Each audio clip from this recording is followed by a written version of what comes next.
Welcome to my YouTube channel TGS academy Manjhaul. तो आज के क्लास में हम लोग पढ़ेंगे, पिछले क्लास में हम लोग अक्षांश रेखा, देशांतर रेखा और कर्क रेखा, मकर रेखा, विषुवत रेखा के बारे में पढ़े थे। उससे संबंधित कुछ क्वेश्चन है, उसको पहले कर लेंगे, उसके पश्चात जो है आगे बढ़ेंगे। यदि इससे पिछले क्लास का वीडियो आप लोग नहीं देखे हैं तो क्वेश्चन करने में मज़ा नहीं आएगा। तो इससे पहले इस वीडियो को रोककर इससे पहले का क्लास कर लीजिए तो क्वेश्चन बनाने में और मजा आएगा। तो देखते हैं क्वेश्चन। आज का क्वेश्चन, पहला क्वेश्चन है, दो देशांतर रेखा के बीच की अधिक से अधिक कितनी, दो देशांतर रेखा के बीच की दूरी अधिक से अधिक कितनी होती है। दो देशांतर रेखा पूछा जा रहा है, दो देशांतर रेखा के बीच की दूरी अधिक से अधिक कितनी होती है। तो 100 ऑप्शन ये रहा, जवाब दीजिएगा थोड़ा। तो दो देशांतर रेखा के बीच की दूरी अधिक से अधिक कितना हो जाता है, 111.32 किलोमीटर। और अधिक से अधिक दूरी होता है विषुवत रेखा का, देखिएगा थोड़ा सा बता भी दिए थे कि देशांतर रेखा पूछा जा रहा है। तो देशांतर रेखा इस प्रकार से होता है और बताए थे कि ये वाला जो भाग होता है विषुवत रेखा के बीच वाला, यानी इस भाग में क्या हो जाता है, सबसे ज्यादा दूरी हो जाता है। और कितना हो जाता है, 111.32 किलोमीटर होता है। फिर अगला क्वेश्चन की बात कीजिएगा तो अगला क्वेश्चन है, दो अक्षांश रेखा के बीच के क्षेत्र को क्या कहा जाता है। दो अक्षांश रेखा के बीच के क्षेत्र को, यानी इस क्षेत्र को क्या कहा जाता है। दो अक्षांश रेखा के बीच के क्षेत्र को क्या कहा जाता है, जोन, कर्कट, विवर्तनिक, नन। तो क्या हो जाएगा, ऑप्शन नंबर ए हो जाएगा, जोन कहा जाता है। दो अक्षांश रेखा के बीच के क्षेत्र को जोन कहा जाता है। अगला क्वेश्चन को देखते हैं। अगला क्वेश्चन की बात कीजिएगा तो देखते हैं,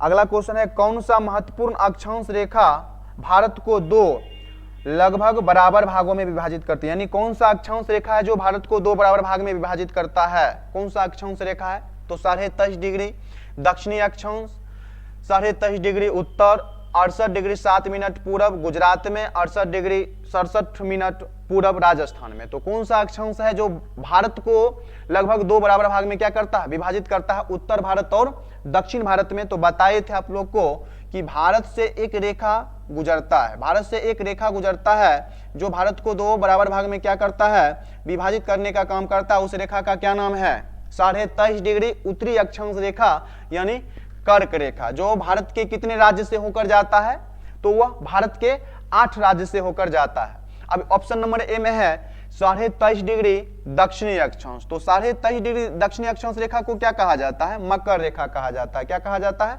मकर रेखा कहा जाता है।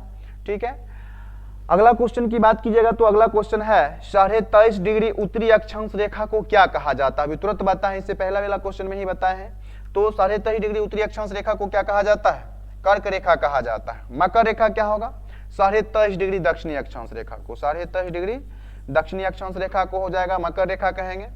फिर बात कीजिएगा विषुवत रेखा किसको कहा जाता है, 0 डिग्री अक्षांश रेखा को, 0 डिग्री अक्षांश रेखा को कहा जाएगा विषुवत रेखा। और भूमध्य रेखा किसको कहा जाएगा, उसी को, 0 डिग्री अक्षांश रेखा को ही कहा जाएगा, जो है भूमध्य रेखा या इक्वेटर या विषुवत रेखा। तो अगला क्वेश्चन को देख लेते हैं थोड़ा सा। अगला क्वेश्चन है, 23.5 डिग्री दक्षिणी अक्षांश रेखा को क्या कहा जाता है। 23.5 डिग्री दक्षिणी अक्षांश रेखा को क्या कहा जाता है, तो अभी तुरंत बताएं, 23.5 डिग्री दक्षिण अक्षांश रेखा को क्या कहा जाएगा, मकर रेखा कहा जाएगा। क्या कहा जाएगा, मकर रेखा कहा जाएगा। ठीक है, अगला क्वेश्चन देख लेते हैं। अगला क्वेश्चन है, दो देशांतर रेखा के बीच के क्षेत्र को क्या कहा जाता है। दो देशांतर रेखा के बीच के क्षेत्र को क्या कहा जाता है। अभी तुरंत बताए हैं कि दो अक्षांश रेखा के बीच के क्षेत्र को क्या कहा जाता था, जोन, ZON, जोन कहा जाता था। और दो देशांतर रेखा के बीच के क्षेत्र को क्या कहा जाता है, क्या कहा जाता है, तो गोरे कहा जाता है, गोरे कहा जाता है। दो देशांतर रेखा के बीच के क्षेत्र को क्या कहा जाता है, गोरे कहा जाता है। अगला क्वेश्चन की बात कीजिएगा तो अगला क्वेश्चन है, दो देशांतर रेखा के बीच की दूरी, दो देशांतर रेखा के बीच की दूरी अधिक से अधिक कितनी होती है। क्वेश्चन रिपीटेड है, तो ये बता चुके हैं कि दो देशांतर रेखा के बीच की दूरी अधिक से अधिक कितना होता है, 111.32 किलोमीटर हो जाता है, 111.32 किलोमीटर हो जाता है। अगला क्वेश्चन को देखते हैं। दो देशांतर रेखा के बीच की अधिक से अधिक दूरी हो गया है। कौन सी नदी जो है कर्क रेखा को 2 बार काटती है? कौन सी नदी कर्क रेखा को 2 बार काटती है? अब इसमें जो आप लोग को बताए, कल बताए थे, कर्क रेखा को काटने वाली नदी, मकर रेखा को काटने वाली नदी, विषुवत रेखा को काटने वाला नदी। तो इसमें पूछा जा रहा है कि कौन सी नदी कर्क रेखा को 2 बार काटती है? तो महानदी तो नहीं होगा, महानदी नहीं होगा।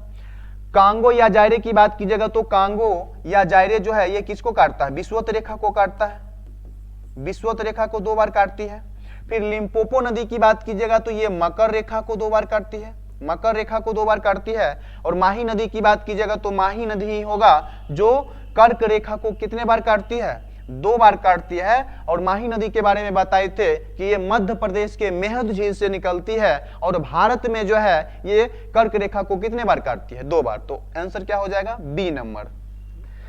अगला क्वेश्चन की बात कीजिएगा तो अगला क्वेश्चन है कौन सी नदी विषुवत रेखा को 2 बार काटती है? अभी तुरंत क्वेश्चन अभी तुरंत बता दिए हैं कि विषुवत रेखा को कौन सा नदी काट रहा है, विषुवत रेखा को कौन सा नदी काट रहा है? तो कांगो या जायरे, अफ्रीका महादेश में यह नदी बहती है। माही नदी की बात कीजिएगा तो भी कर्क रेखा को काटता है। फिर लिम्पोपो नदी की बात कीजिएगा तो मकर रेखा को 2 बार काटता है। ब्रह्मपुत्र नदी की बात कीजिएगा तो यह जो है किसी भी रेखा को नहीं काटता है। अगला क्वेश्चन है कौन सी नदी मकर रेखा को 2 बार काटती है? क्वेश्चन आ गया कौन सी नदी मकर रेखा को 2 बार काटती है? तो मकर रेखा को कौन सा नदी हो जाएगा? लिम्पोपो नदी हो जाएगा, लिम्पोपो नदी हो जाएगा। कांगो या जायरे की बात कीजिएगा तो विषुवत रेखा को। अब ब्रह्मपुत्र नदी आया तो ब्रह्मपुत्र नदी की बात कीजिएगा तो इसके बारे में याद रखिएगा कि ब्रह्मपुत्र नदी जो है इसे तिब्बत में सांगपो कहा जाता है, सांगपो। तिब्बत में क्या कहा जाता है? सांगपो कहा जाता है। यही नदी जब भारत के अरुणाचल प्रदेश राज्य में प्रवेश करती है तब इसका नाम हो जाता है दिहांग। क्या हो जाता है? दिहांग हो जाता है। पुनः जब यह नदी अरुणाचल प्रदेश के पश्चात असम के सदिया से असम में प्रवेश करती है तब इसे असम में कहा जाता है ब्रह्मपुत्र, ब्रह्मपुत्र कहा जाता है। और इसी नदी को पुनः बात कीजिएगा जब सदिया के पश्चात जो है धुबरी होते हुए बांग्लादेश में प्रवेश कर जाता है तब इसी नदी को कहा जाता है बांग्लादेश में जमुना, जमुना कहा जाता है। और जमुना यानी बांग्लादेश में जमुना और जो है गंगा नदी जब मिल जाती है तब दोनों के संयुक्त धारा को कहा जाता है पद्मा। ये जो है नदी वाला चैप्टर में अच्छा से और डिटेल से बताएंगे। फिर भारतीय मानक समय की बात कीजिएगा तो भारतीय मानक समय किससे निर्धारित किया जाता है? भारतीय मानक समय किससे निर्धारित किया जाता है? ये क्वेश्चन अभी नहीं बताए लेकिन इस क्लास में इस क्वेश्चन को बताया जाएगा। भारतीय मानक समय किससे निर्धारित किया जाता है? तो 80 डिग्री पूर्वी देशांतर ये नहीं होगा, 80 डिग्री पश्चिमी देशांतर ये भी नहीं होगा, 82.5 डिग्री पूर्वी देशांतर से, 82.5 डिग्री पूर्वी देशांतर से ही भारतीय जो है समय का निर्धारण होता है। ठीक है, ध्यान रखिएगा इस क्वेश्चन को और इस क्लास में इस क्वेश्चन को करवाया जाएगा। अगला है क्वेश्चन झारखंड किस गोलार्ध में स्थित है? अब बताए थे आप लोग को ध्यान रखने के लिए बताए थे कि एक ऐसा रेखा है, विषुवत रेखा एक ऐसा रेखा है जो पृथ्वी को 2 गोलार्ध में बांटता है। ऊपर वाला को उत्तरी गोलार्ध कहा जाता है और नीचे वाला को दक्षिणी गोलार्ध। और कुल मिलाकर बताए थे कि संपूर्ण भारत ही जब उत्तरी गोलार्ध में है तो भारत का कोई राज्य पूछ दे, 2800 राज्य में से कोई भी राज्य पूछ दे तो क्या हो जाएगा? उत्तरी गोलार्ध हो जाएगा। तो क्या हो जाएगा इसमें उत्तर? उत्तरी गोलार्ध हो जाएगा। अब भारतीय उपमहाद्वीप मूलतः एक विशाल भूखंड का भाग था जिसे क्या कहा जाता था? जिसे क्या कहा जाता था? जुरासिक भूखंड कहा जाता था, आर्यावर्त कहा जाता था, इंडियाना कहा जाता या गोंडवाना लैंड कहा जाता था। तो बताए थे कि पेंजिया की बात कीजिएगा तो संपूर्ण यानी 7 महादेश एक स्थल खंड के रूप में था जिसे पेंजिया कहा गया था। और पेंजिया में क्या हो जाता है? विखंडन होता है और पेंजिया 2 भाग में क्या हो जाता है? टूट जाता है। जो ऊपर की ओर जाता है उसे अंगारा लैंड या लोरेंसिया कहा जाता है और जो नीचे की ओर आता है उसे कहा जाता है गोंडवाना लैंड। इसी के टूटने से जो है दक्षिणी अमेरिका बनता है, अफ्रीका बनता है, उसके बाद मेडागास्कर बनता है, ऑस्ट्रेलिया बनता है, अंटार्कटिका बनता है। तो ये गोंडवाना लैंड का ही भाग होता है कौन सा? भारतीय विशाल भूखंड यानी भारतीय उपमहाद्वीप एक विशाल भूखंड का भाग था। और किसका भाग था? तो जवाब दीजिएगा किसका होगा? ये क्या हो जाता है? गोंडवाना लैंड। तो आंसर हो जाएगा इसका गोंडवाना लैंड। ठीक है, याद रखिएगा। अगला क्वेश्चन की बात कीजिएगा तो अगला क्वेश्चन है भारतीय मानक समय किससे निर्धारित किया जाता है? भारतीय मानक समय किससे निर्धारित किया जाता है? ये अभी जस्ट क्वेश्चन करवाए ही है। 16 नंबर क्वेश्चन की बात कीजिएगा तो 16 नंबर क्वेश्चन है आर्कटिक रेखा किसे कहते हैं? आर्कटिक रेखा। तो आर्कटिक रेखा के बारे में आप लोग को बताए थे, कई सारी रेखा के बारे में बताए थे। विषुवत रेखा था, 0 डिग्री अक्षांश रेखा को विषुवत रेखा कहा जाता था। उसके बाद 23.5 डिग्री था, 23.5 डिग्री उत्तर था, 23.5 डिग्री दक्षिण हुआ करता था। फिर बताए थे 66.5 डिग्री, 66.5 डिग्री बताए थे उत्तरी अक्षांश रेखा, और 66.5 डिग्री बताए थे आप लोग को दक्षिणी अक्षांश रेखा। फिर 90 डिग्री बताए थे दक्षिणी अक्षांश रेखा, और ऊपर में बताए थे आप लोग को 90 डिग्री उत्तरी अक्षांश रेखा। इसे कहा जाता था ध्रुव। फिर इसे कहा जाता था कौन सा ध्रुव? उत्तरी ध्रुव। इसे कहा जाता था दक्षिणी ध्रुव। ये होता था विषुवत रेखा, ये कर्क रेखा, ये मकर रेखा। ये होता था आर्कटिक रेखा। क्या होता था? आर्कटिक रेखा, आर्कटिक रेखा। यानी कुल मिलाकर बात कीजिएगा तो 66.5 डिग्री उत्तरी अक्षांश रेखा को क्या कहा जाता था? आर्कटिक रेखा। यानी 66.5 डिग्री उत्तरी अक्षांश रेखा क्या हो जाएगा? इसका उत्तर हो जाएगा। अगला क्वेश्चन की बात कीजिएगा तो अगला क्वेश्चन है अंटार्कटिक रेखा किसे कहा जाएगा? तो ऊपर वाला जो था उसे कहा जाता था आर्कटिक रेखा, और उतना ही नीचे आएगा यानी दक्षिण आएगा तो इसे कहा जाएगा अंटार्कटिक रेखा। यानी 66.5 डिग्री दक्षिणी अक्षांश रेखा को क्या कहा जाएगा? 66.5 डिग्री दक्षिणी अक्षांश रेखा को क्या कहा जाएगा? अंटार्कटिक रेखा। यानी ऑप्शन नंबर डी हो जाएगा। कितने डिग्री उत्तरी अक्षांश रेखा को उत्तरी ध्रुव कहा जाता है? अभी तुरंत बता है कितने डिग्री उत्तरी अक्षांश रेखा को उत्तरी ध्रुव कहा जाता है? तो 90 डिग्री उत्तरी अक्षांश रेखा को उत्तरी ध्रुव, और 90 डिग्री दक्षिणी अक्षांश रेखा को क्या कहा जाएगा? दक्षिणी ध्रुव कहा जाएगा। तो कितने डिग्री उत्तरी अक्षांश रेखा को उत्तरी ध्रुव कहा जाता है? तो क्या हो जाएगा? 90 डिग्री उत्तरी अक्षांश हो जाएगा। तो ऑप्शन नंबर इसका क्या हो जाएगा? ए हो जाएगा। अब जो है 19 नंबर क्वेश्चन को देखते हैं। कितने डिग्री दक्षिणी अक्षांश रेखा को दक्षिणी ध्रुव कहा जाता है? तो काफी इजी क्वेश्चन है। 90 डिग्री दक्षिणी अक्षांश रेखा को क्या कहा जाता है? दक्षिणी ध्रुव कहा जाता है। ठीक है। 20 नंबर क्वेश्चन देखते हैं। पूरे विश्व में समय का निर्धारण किस रेखा से किया जाता है? पूरे विश्व में समय का निर्धारण किस रेखा से किया जाता है? तो पूरे विश्व में समय का निर्धारण 0 डिग्री देशांतर रेखा से किया जाता है, लेकिन ऑप्शन को पढ़ना पड़ेगा। 180 डिग्री देशांतर रेखा की बात कीजिएगा तो ये अंतरराष्ट्रीय तिथि रेखा कहलाता है। अब ग्रीनविच रेखा, ये दोनों की बात कीजिएगा तो ये दोनों क्या हो जाता है? एक ही हो जाता है। इंग्लैंड का एक शहर है ग्रीनविच, उसी शहर से होकर कौन सा रेखा जाता है? 0 डिग्री देशांतर रेखा जाता है। इसीलिए 0 डिग्री देशांतर रेखा को ग्रीनविच रेखा भी कहा जाता है। तो ऑप्शन नंबर डी में देखिएगा ए और सी दोनों है, तो क्या हो जाएगा? आंसर डी हो जाएगा। अब अगला की बात कीजिएगा तो तिथि का निर्धारण किस रेखा से किया जाता है? तो अभी तुरंत बताएं कि 180 डिग्री देशांतर से ना, तो 0 डिग्री तो होगा ही नहीं, 0 डिग्री होगा ही नहीं। अगला क्वेश्चन को देख लेते हैं, थोड़ा ऑप्शन को इसका देख लेते हैं। तिथि रेखा को 180 डिग्री देशांतर रेखा को क्या कहा जाता है?